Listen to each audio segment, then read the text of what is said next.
नमस्कार मंडळी, स्वागत आहे तुमचं सिरियल कट्टा मराठी या आपल्या यूट्यूब चॅनलवर. ठरलं तर मगच्या 5 ऑगस्टच्या भागात आपण पाहणार आहोत.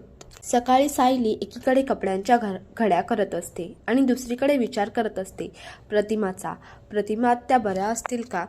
कोर्टात जे काही झालं त्यांना आठवत असेल का? तर तितक्यात अर्जुन तिला आवाज देतो आणि बोलतो, ही न्यूज बघ, दामिनी देशमुखने साक्षी शिकरेची केस सोडली. तर आता ती साक्षीसाठी अपीलसुद्धा करणार नाही. त्यावर सायली फक्त इतकंच म्हणते. अर्जुन म्हणतो, काय आहे ना, आयुष्यातली पहिली केस हरली आहे. तिचा इगो हर्ट झाला असेल. पण सायलीचं अर्जुनच्या बोलण्याकडे इतकं लक्ष नसतं. तर अर्जुन उठून सायलीकडे येतो आणि तिच्या हातातले कपडे घेतो आणि बोलतो, अगं एकाच वेळेला 3 कामं कशी करशील तू? दमशील ना? त्यावर सायली बोलते, मी एकच काम करते, कपड्यांच्या घड्या करते. द्या इकडे. त्यावर अर्जुन बोलतो, फिजिकली एकच करतेस पण मेंटली 2 करतेस. एक कसला तरी विचार करतेस आणि दुसरं मी तिथे बसून काही बोलतोय त्यावर फक्त करत होतीस. पण सायली बोलते, मी ऐकत होते, तुम्ही दामिनी देशमुखबद्दल बोलत होतात. त्यावर अर्जुन तिला खाली बसून विचारतो, कसला विचार करतेस? त्यावर सायली बोलते, प्रतिमा आत्याचा विचार करते. प्रियाने जे काही केले त्याबद्दल रविराज काका आणि प्रतिमा आत्यांना किती त्रास होत असेल. अशा वेळेला आईबाबांच्या मनाला किती यातना होत असतील याची आपण कल्पना नाही करू शकत. त्यावर अर्जुन बोलतो, कोर्टाबाहेरच प्रतिमा आत्याला चक्कर आली होती. त्यानंतर तिला जे काही कळलं असेल तन्वीबद्दल, काय घडलंय, तिची काय अवस्था झाली असेल, आय कांट इमॅजिन. त्यावर सायली बोलते, आपल्या घरातलीही कोणाची अशी मनस्थिती नाही आहे की त्यांना जाऊन धीर देतील. मी काय म्हणते, आपण प्रतिमा आत्यांना आणि रविराज काकांना जाऊन भेटूया का? त्यावर अर्जुन ओके जाऊया बोलतो. इकडे रविराज तन्वीची केसची एनओसी दुसऱ्या वकिलांना देत असतात. त्यावर नागराज त्यांना बोलतो, म्हणजे तू तन्वीला तुरुंगातून बाहेर काढण्यासाठी काही प्रयत्न करणार नाहीयेस दादा? आम्हाला वाटलं होतं तू अपील वगैरे करशील. दादा हीच वेळ आहे, तन्वीला तुझी खरी गरज आहे. पण त्यावर रविराज म्हणतात, तन्वीला माझी गरज कधीच नव्हती.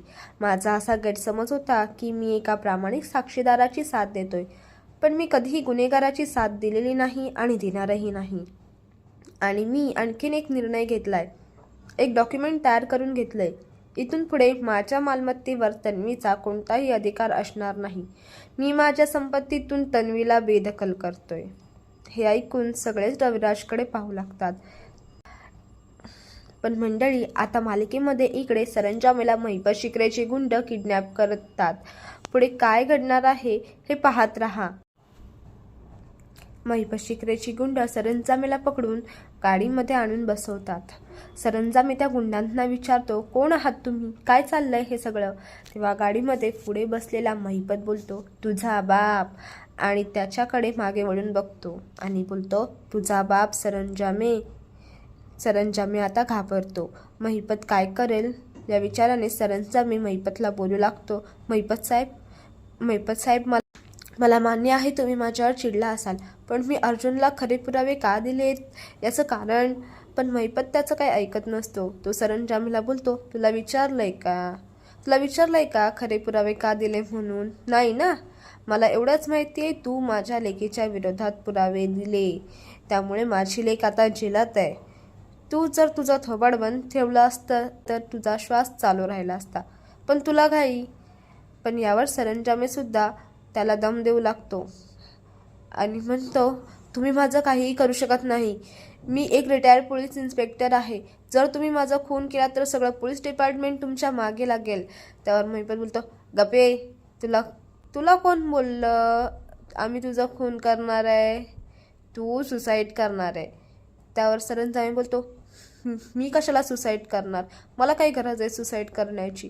त्यावर महिपत बोलतो, हां, कारण तुला आता वाईट वाटतंय. तू पैसे खाल्ले, डिपार्टमेंटच्या नावाला बट्टा लावला. आणि त्याला बोलतो, आता मी तुला सांगतो ते लिही. मी नितीश सरंजामे.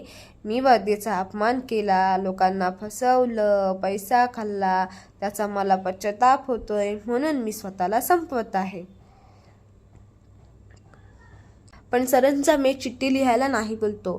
त्यावर महिपत बोलतो, बरं जाऊ दे रे त्याला, जा सरंजामे तू जा. आणि मग बोलतो याची पोरगी स्टेशन जवळच्या शाळेत शिकते ना, तिच्याजवळून लिहून घेऊ आपण चिठ्ठी. नाहीतर एक काम करू ना, याची म्हातारी संध्याकाळी देवळात जाते, तिच्याकडून लिहून घेऊ. हात जरा थरथरतात म्हातारीचे, पण तरी आपण लिहून घेऊ. हे ऐकून सरंजामे घाबरतो आणि बोलतो, नाही मी लिहितो, पण फॅमिलीला काही करू नका, मी पाया पडतो, माझ्या कुटुंबाला काही करू नका. आणि हात जोडून रडू लागतो. पण महिपत त्याला बोलतो, हे बघ सरंजामे, सुसाईड तर होणार, 113% होणार. आता ते कोण करणार? तू करणार, तुझी लेक करणार, तुझी आई करणार, हे तू ठरव. पण होणार 113%. आणि त्याला चिठ्ठी लिहायला सांगतो. सरंजामे सुद्धा घाबरलेला असतो म्हणून चिठ्ठी लिहू लागतो. महिपत बोलू लागतो, मी नितीश सरंजामे, मी पैसा खाल्ला, त्यामुळे मला पश्चाताप होतोय, म्हणून मी स्वतःला संपवून घेतो आहे.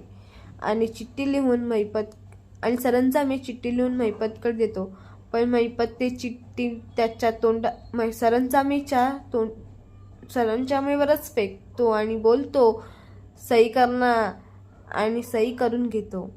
आणि त्याला विष प्यायला देतो आणि बोलतो, सरंजामे, याच्या आधी मी लय मुर्दे पाडलेत कळलं ना, पण आता वातावरण गरम आहे म्हणून मी टाळकं गार ठेवलंय. आता मी चिखल साफ करणार, पण त्यात उडी न मारता पी. आणि कळलं असेल ना तुला सरंजामे, लेकीचा जीव वाचवायला बाप काय काय करू शकतो. तू तुझ्या लेकीचा जीव वाचवायला जीव देतोय आणि मी माझ्या लेकीचा जीव वाचवायला जीव घेतो. आणि सरंजामे थरथरत ते पितो आणि अर्थातच त्याचा असर होतो आणि सरंजामेचा जीव जातो. महिपत म्हणतो, अर्जुन सुभेदार, तुझं पहिलं प्यादं मारलं, आता एक प्यादं मारत तुझ्यापर्यंत पोचणार. इकडे सायली सगळ्यांसाठी कॉफी देते. तिथे प्रताप, कल्पना आणि पूर्णाजी असतात. प्रताप सायलीला विचारतो, तू आणि अर्जुन प्रतिमाला बघून आलात ना, कशी आहे ती? त्यावर सायली बोलते, अगदी व्यवस्थित आहेत आता. त्यावर प्रताप म्हणतो, पण काय गं, कोर्टात काय झालं होतं, काही कळलं का? तर सायली म्हणते, रविराज काकांनी ठरवलंय तो विषय त्यांच्यासमोर काढायचा नाही, कारण त्यांना खूप अस्वस्थ होतं, पण त्यांना काही आठवत नाही. त्यावर पूर्णाजी म्हणतात, बिचारी, असं वाटतं पूर्ण बरी झाली आणि मध्येच तिला काय होतं काही कळत नाही. तितक्यात तिथून अश्विन येतो. कल्पना त्याला बोलते, अश्विन, अरे तू काहीच न बोलता थेट आतमध्ये काय जातोयस? पण तो मनातल्या मनात बोलतो, तुम्ही सगळे तन्वीला सोडवायला मदत कराल असं वाटत नाही मला, तुमच्याशी काय बोलायचं? तर प्रताप बोलतो, तुझी आई तुला काहीतरी विचारते, तिने तुला फोन सुद्धा केला होता पण तू उचलला नाहीस. मग अश्विन पुढे येऊन बोलतो, पेशंट होते, त्यांच्यासमोर फोनवर बोलत बसणार होतो का? तितक्यात गुरुजी सुद्धा येतात. तर पूर्णाजी त्यांना बोलते, मी तुम्हाला बोलवण्याचा विचारच करत होते आणि नेमकी तुम्ही आलात, म्हणजे योगायोगच म्हणायचा. त्यावर गुरुजी म्हणतात, योगायोग नाहीये हा, तुमच्या थोरल्या सुनेने फोन केला होता, त्यांना श्रावणातली पूजा घालायची आहे, म्हणजे घरात सकारात्मक वातावरण राहील. तर सायली म्हणते, पूर्णाजी, मला असं वाटलं मनापासून पूजा केली तर घरातलं वातावरण आनंदी होईल. पूर्णाजी म्हणते, माझ्याही मनात हेच आहे. तर प्रताप म्हणतो, उत्तम, मग उद्या करूया पूजा. तर पूर्णाजी म्हणते, शुभ कार्याला उशीर कशाला? या सगळ्याचा अश्विनला खूप राग येतो. तो बोलतो, वा छान, करा, शुभ कार्य करा, बाहेर दाराला तोरण लावा, रांगोळी काढा, घरात गोडधोड करा, कारण धाकटी सून जेलमध्ये गेलीये याने तुम्हाला काही फरक पडत नाही. ती जेलमध्ये आहे, तुम्ही कोणी साधं तिला भेटायला सुद्धा गेलं नाहीत, तिच्याबद्दल सहानुभूती तर सोडा, तुमच्यात माणुसकीच नाहीये. प्रताप त्याला म्हणतो, अश्विन, बोलण्याआधी विचार कर, तिने काय केलं तुला माहीत नाहीये का? तर अश्विन बोलतो, डॅड, मला सगळं माहितीये, मग पूर्णाजी म्हणतात, तरीसुद्धा तू असं बोलतोयस? तिच्यामुळे घरातलं वातावरण बिघडलंय म्हणून ही पूजा घालावी लागते.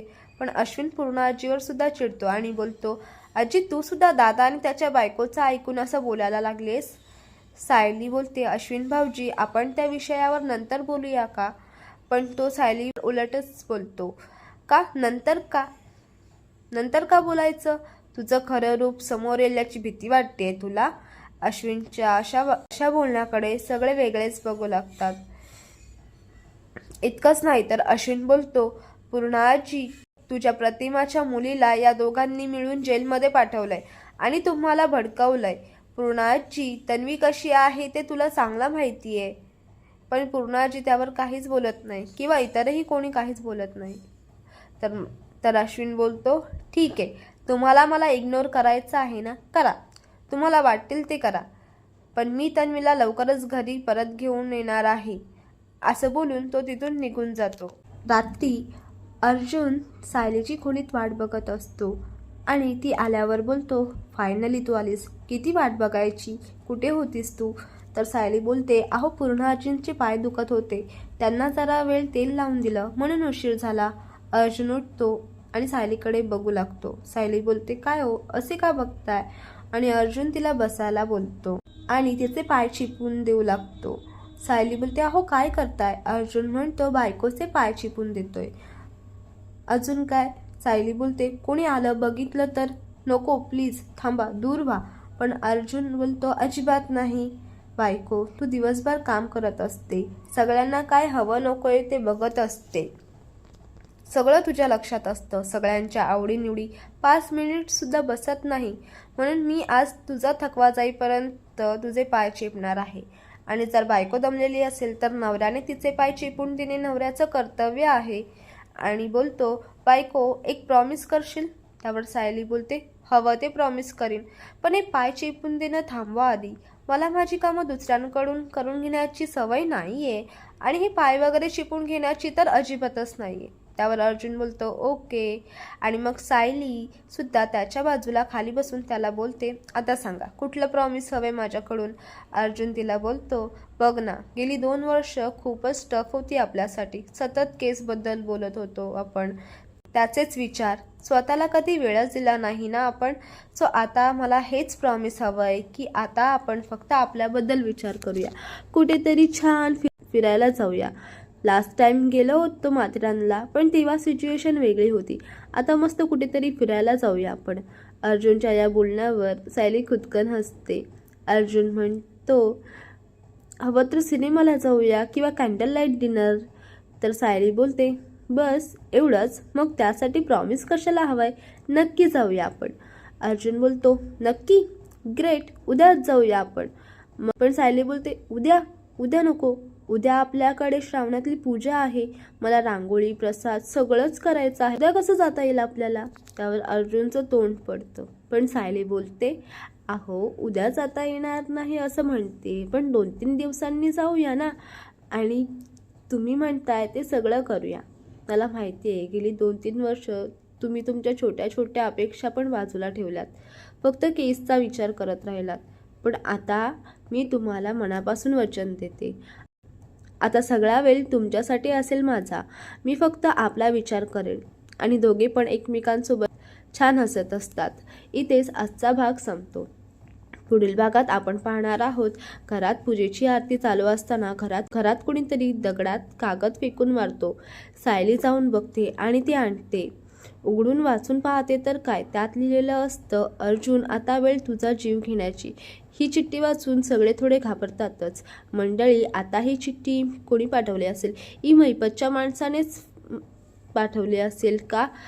मैपत अर्जुनच्या जीवावर उठला असेल का? नक्की काय घडणार आहे हे पाहण्यासाठी सिरियल कट्टा मराठी या आपल्या यूट्यूब चॅनलला आत्ताच सबस्क्राईब करा आणि बेल आयकॉनवरही क्लिक करा. धन्यवाद.